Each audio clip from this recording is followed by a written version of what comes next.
Hey there, I'm Ari from the Tech Buyers Guru, and I've got another fan shootout for you here on the channel today. Now, this is actually a follow-up to a video I did a few months ago that I will link to right up here, where I tested all these fans on the Noctua NF-A12x heatsink to see which one would perform the best on an air cooler.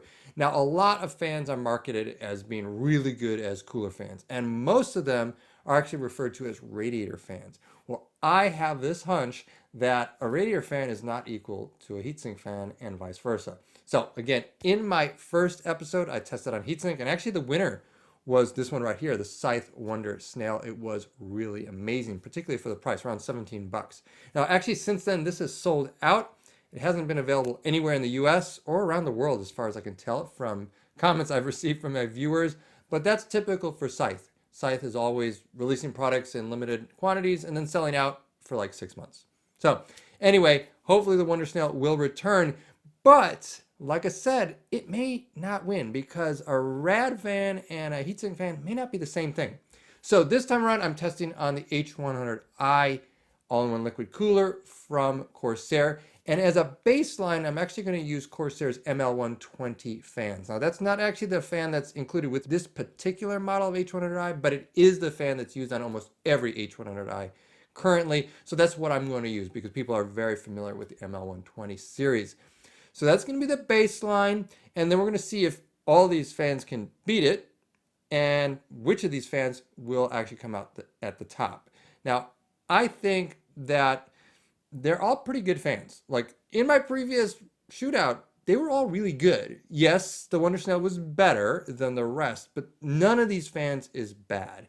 So I'm actually, looking forward to seeing how this works. Of course, one of the big differences with this shootout versus the last is I'm going to be using 2 of each fan. So we got 2 fans mounted on this 240 millimeter radiator.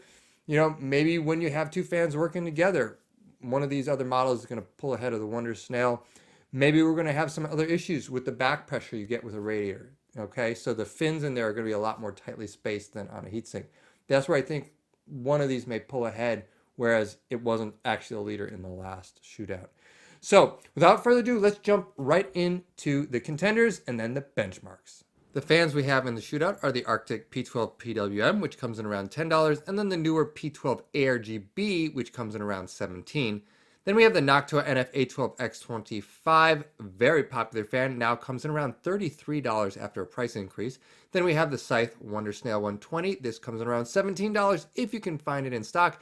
And finally, we do have the Thermaltake ToughFan 12, which comes in around 25 bucks. And here's the full test system built up. Underneath that Corsair cooling block is a Ryzen 9 3900X processor locked at 4.2 gigahertz and 1.3 volts. And the H100i's radiator is mounted to the top of my Be Quiet Silent Base 802 chassis. And a quick note on the fan setup.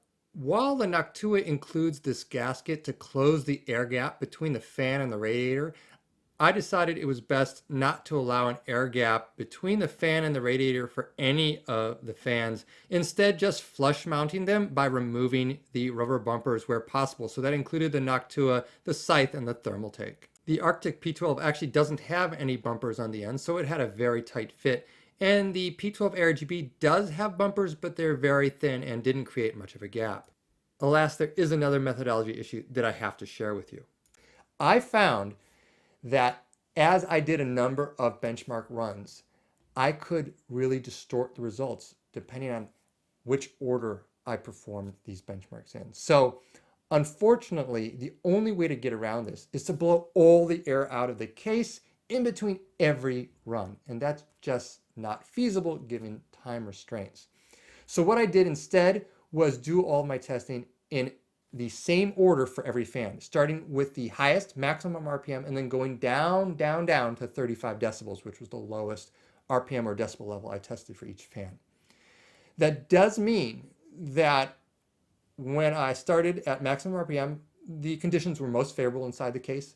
And once I got down to 35 decibels, they were least favorable inside the case. And so those temperatures are going to be a little bit elevated, but for the most part, they're going to be elevated the same for each of those fans. Now, some fans had a higher RPM level and more points at which I could test. So yes, that potentially skews the results. gets really complicated. Now, looking back on it after I've done these tests, there are two things that I could have done to get around the case ambient problem. First was, instead of running my case fans at minimum in my silent bass 802, I could have run them at maximum. Now that would completely distort my decibel normalization, but I could have decibel normalized the Radiator fans before turning on the case fan. So getting, the RPM setting for 35 decibels and then amping up those case fans to maximum RPM, blowing away my decibel normalization, right? Because they totally overpower the Radiator fans. But then setting the RPM of the Radiator fan to whatever I found that decibel normalized level would be. I could have done that. I didn't do it. Maybe I should have.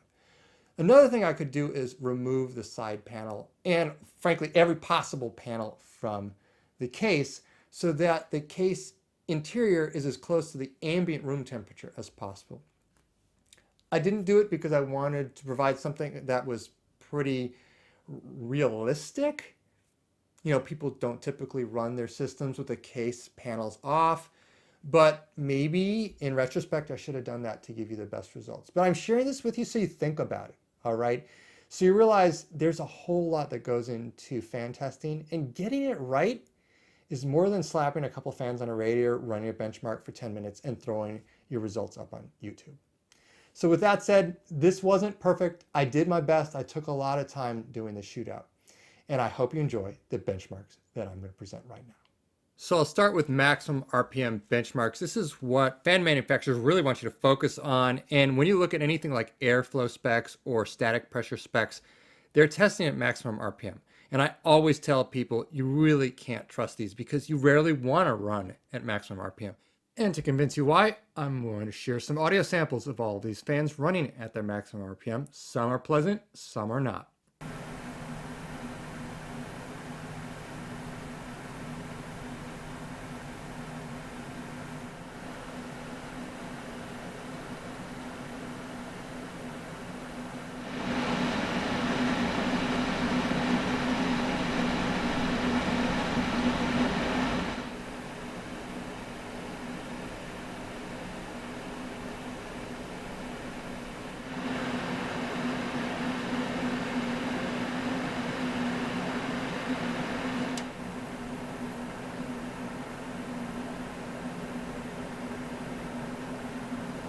So as you could tell, two of these fans were louder, the Corsair and the Scythe. They're also the best performing. You have to decide if that extra headroom is worth the extra noise to you.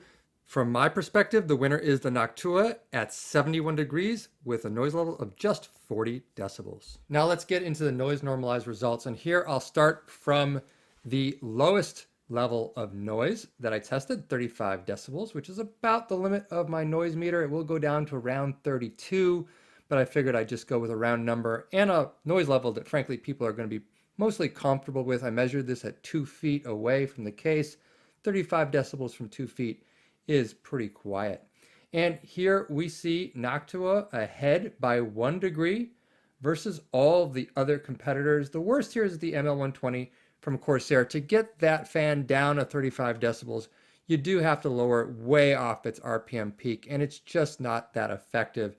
It's around 1300 RPM here, and it's really not made to be extraordinarily effective at that RPM. This is a high RPM fan design. And of course, I'll let you have a listen to what these all sound like at 35 decibels.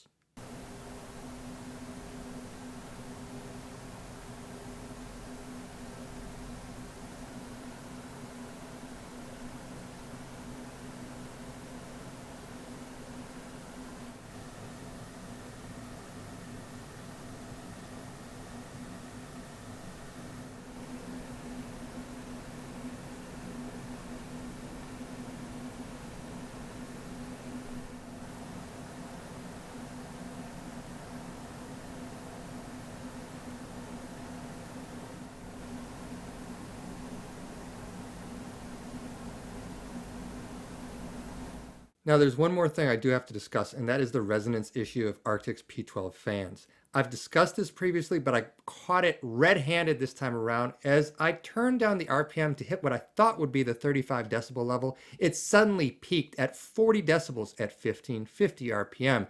Take a listen.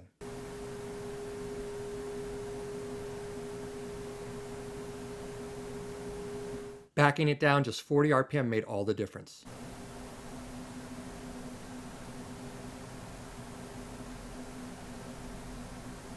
Luckily, this was only noticeable in a very narrow RPM range from 1500 to 1550 RPM. And even better, the updated blade design of the new ARGB edition reduces this resonance significantly.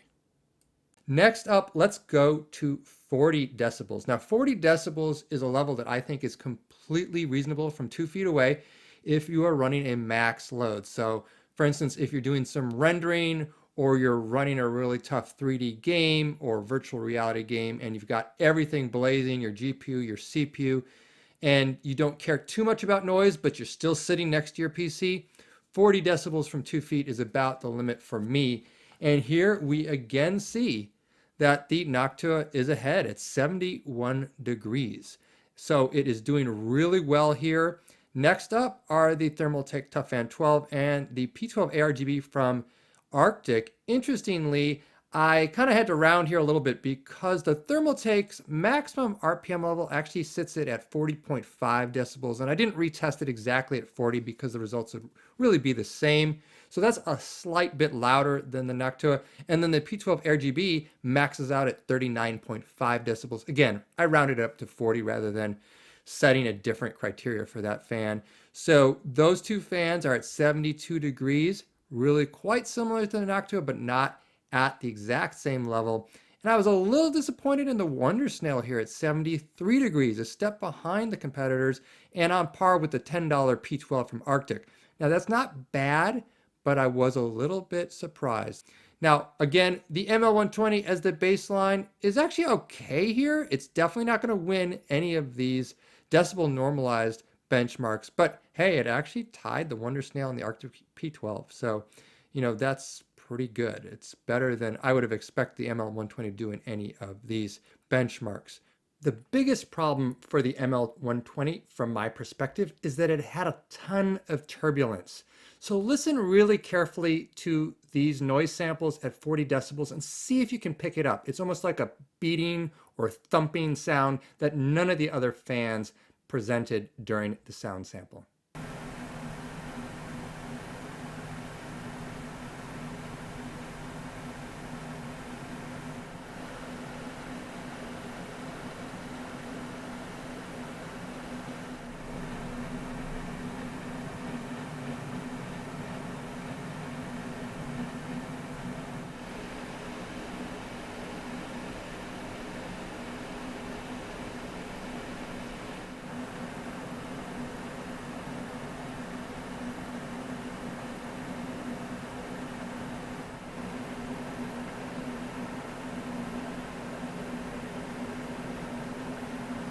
All right, well, in the end, there was one big surprise here, and then some things that actually do make a lot of sense. First of all, the surprise, the Scythe Wonder Snail is not the winner. It came out way ahead in my heatsink fan roundup, but the whole premise of the shootout was to test these fans two ways. And when tested on a Radiator, the Scythe Wonder Snail does not come out ahead. This isn't really that surprising because Scythe is a heatsink manufacturer, and so their fan works really well on a heatsink and maybe not as well on radiators. That being said, it's still decent, but I won't recommend it specifically for radiator use. The winner overall in this contest is actually going to be the Noctua NF-A12x25. Not a big surprise. This is actually one previous radiator contest that I have put up here on the channel. It's a great fan for radiators, and you get a great accessory package. You have a gasket if you do want to use that instead of these vibration dampers. You also have a PWM wire extender, and you also have a low noise adapter in the box. So Noctua really has you covered if you want to play around with your setup. The only caveat is the price. It's $33 now per fan in the US, and of course the color. If you want something black, you'll have to wait for the black edition, which is hopefully coming out at the end of 2021, but of course it's been delayed before. It could be delayed again. But definitely, in terms of top radiator performance, in the 120 millimeter size class, this is the one. But it will not win on a price performance basis. Now, I have two honorable mentions when it comes to that criteria. And they're going to go to the P12 PWM A-RGB and the Thermaltake ToughFan 12. First of all, the Arctic. I've been recommending the standard P12 for a long time on this channel. It's won practically every honorable mention I've given in fan shootouts. But I'm not naming the P12 standard edition here as an honorable mention because frankly, if you're equipping a radiator, you're probably willing to spend a little bit more money than $10 per fan to get the best performance. And the ARGB version is actually a little bit better and you get the ARGB effects. It also has slightly less resonance because of its different blade design. It has that rim around the end, which actually does stabilize the blades and reduce that resonance. So overall, I really like this fan a lot. You can get 3 for $43. So that 3-pack is great for owners of a 360 millimeter radiator. You can just go ahead, get that 3-pack, set up your radiator, get really cool looks and cool performance. But what if you don't care about ARGB and you're a little concerned about the resonance still, even despite everything I've talked about? Well, then the ToughFan 12 is the one you want to go with. This 2-pack I have right here is $40. Now, not quite as good a value as the 3-pack of these for $43, but the ToughFan 12 is an excellent fan. These two fans tied across the board in my tests, and they're both really good. The ToughFan 12 has one distinct advantage. The sound quality is just exquisite. It doesn't have any of the resonance that the Arctic fans had. And frankly, I've tested this now 3 times, 3 different shootouts. I've come away thinking, subjectively, this is the smoothest fan I have ever come across. Okay, I know a lot of folks are angry that I'm even testing this fan because it looks so much like this fan. Hey guys, I'm not going to be judge, jury, and executioner on whether or not there's some kind of patent infringement going on. There's so many fans that look like this. Look, they're all copying each other. One thing that Thermaltake did not copy using some kind of 3D scan of the Noctua fan is the bearing and motor design. This thing is super smooth. It sounds really, really good, even when decibel normalized against the Noctua fan. Yes, the Thermaltake sounds better to my ears at the same decibel level, okay? So that's something that's even a little bit hard to pick up on in my audio samples, but I'm sharing my subjective opinion here now, which I don't typically do because I do think it's important. A lot of you guys have asked me about this. The Thermaltake has the best tone quality of any fan I've ever tested. There you have it. So these are my 2 runners up. Absolute maximum performance, you go with Noctua, and the rest are at the back of the pack. But again, these are all great fans. So all 5 fans I tested were really good. And one thing I want to mention about the ML1 Twin I used as a baseline, it's not as good as these other fans, but it does kind of keep up. It's just a step behind. And I think that does also go to show that there's only so much you can do with fan design, all right? A lot of it will come down to the cooler you use. So if you're really concerned about getting better performance, you might want to step up to a 360 millimeter radiator instead of a 240, rather than buy that 240 and then upgrade the fans, all right? So definitely overall, fans are probably secondary to the quality and size of your cooler. So I just want to mention that because, a lot of guys out there who are watching my videos are like, I've got to get the best fans. I'm going to upgrade every fan slot in my case. I'm going to upgrade every fan and put more fans on my radiator than you could possibly imagine. I'm going to have 15 fans in my system. Okay, you can do that if you want to have fun with that. But again, the cooler quality and also the case quality, okay, the airflow of your case when you're talking about case fans, that's really, really important. But on the margins, yes, fans matter, and these are all fantastic fans if you're running a radiator, and they're also really good for a heatsink. Now, what if I were going to name one fan as my favorite overall for both a radiator or heatsink? So say you have, a couple of different systems, you want to buy a bunch of fans, and you just want the best overall cooler fan. Well, that's going to have to go to, which is it going to be, guys? Which is the best overall fan based on my 2-episode shootout? I'm going to name the Noctua as the best overall because it did so well in this roundup and it was really, really good in my heatsink roundup as well. But I don't love the color and the price is really a bitter pill to swallow. I think it's just a little bit too expensive. Yes, they set the standard, but so many other competitors are coming up and almost matching Noctua for a much lower price. So while Noctua has enjoyed the reputation of being the best PC fan manufacturer for decades, it has to watch its back and do more than just re-release its popular fans in different colors. I think it's going to have to really up its game to keep a step ahead of competitors like Arctic, Thermaltake, and Scythe. If you have questions or comments, post them down below. If you enjoyed this, please give me a like and subscribe. It takes a lot of work to put these together. And as always, I'm Ari from the Tech Buyers Guru, and I will catch you next time.